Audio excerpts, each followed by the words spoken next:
നമസ്കാരം. പൊതുതെരഞ്ഞെടുപ്പിൽ NDA സഖ്യകക്ഷിയായ BDJS 4 സീറ്റുകളിലാണ് ആകെ മത്സരിച്ചതെങ്കിലും ആരുടെ വോട്ടാണ് ചോർന്നതെന്ന ആശങ്കയിൽ UDFും LDFും നിൽക്കുകയാണ്. CPM അവലോകന യോഗത്തിലും KPCC നടത്തിയ അവലോകന യോഗത്തിലും BJP സാധാരണ പിടിക്കുന്നതിനേക്കാൾ BDJSന്റെ വോട്ട് വിഹിതമാണ് ഇരു മുന്നണികളെയും അസ്വസ്ഥമാക്കിയത്.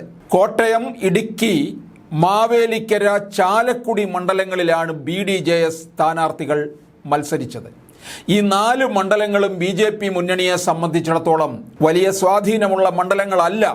എന്നാൽ ഈ മണ്ഡലങ്ങളിൽ BDJSന്റെ സ്വാധീനം വഴി NDAയ്ക്ക് ലഭിക്കുന്ന അധിക വോട്ടുകൾ ഇടതു വലതു മുന്നണികളുടെ ജയസാധ്യതയെ നിശ്ചയിക്കുമെന്നതാണ് ഇരു മുന്നണികൾക്കും പ്രതിസന്ധി സൃഷ്ടിക്കുന്നത്. BDJS ചെയർമാൻ കൂടിയായ തുഷാർ വെള്ളാപ്പള്ളി മത്സരിച്ച കോട്ടയത്താണ് ഇത് കൂടുതൽ പ്രതിഫലിക്കുന്നത്. കഴിഞ്ഞ തെരഞ്ഞെടുപ്പിൽ കോട്ടയത്ത് BJP സ്ഥാനാർത്ഥിയായി മത്സരിച്ച നോബിൾ മാത്യുവിന് ലഭിച്ചത് 44,357 വോട്ടാണ്. എന്നാൽ ഇത്തവണ വിജയത്തിൽ കുറഞ്ഞൊന്നും NDA മുന്നണി പ്രതീക്ഷിക്കുന്നില്ലെങ്കിലും UDFിൻ്റെയും LDFിൻ്റെയും കണക്കനുസരിച്ച് BDJS സ്ഥാനാർത്ഥി 1.5 ലക്ഷത്തോളം വോട്ടുകൾ പിടിക്കുമെന്നാണ്.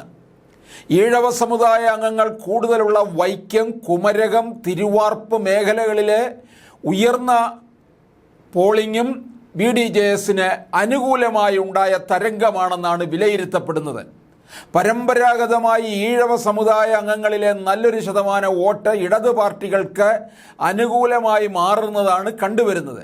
എന്നാൽ കഴിഞ്ഞ നിയമസഭാ തിരഞ്ഞെടുപ്പിൽ BDJS അധികമായി വോട്ട് പിടിച്ച മണ്ഡലങ്ങളിൽ UDF ആണ് പിന്നാക്കം പോയത്.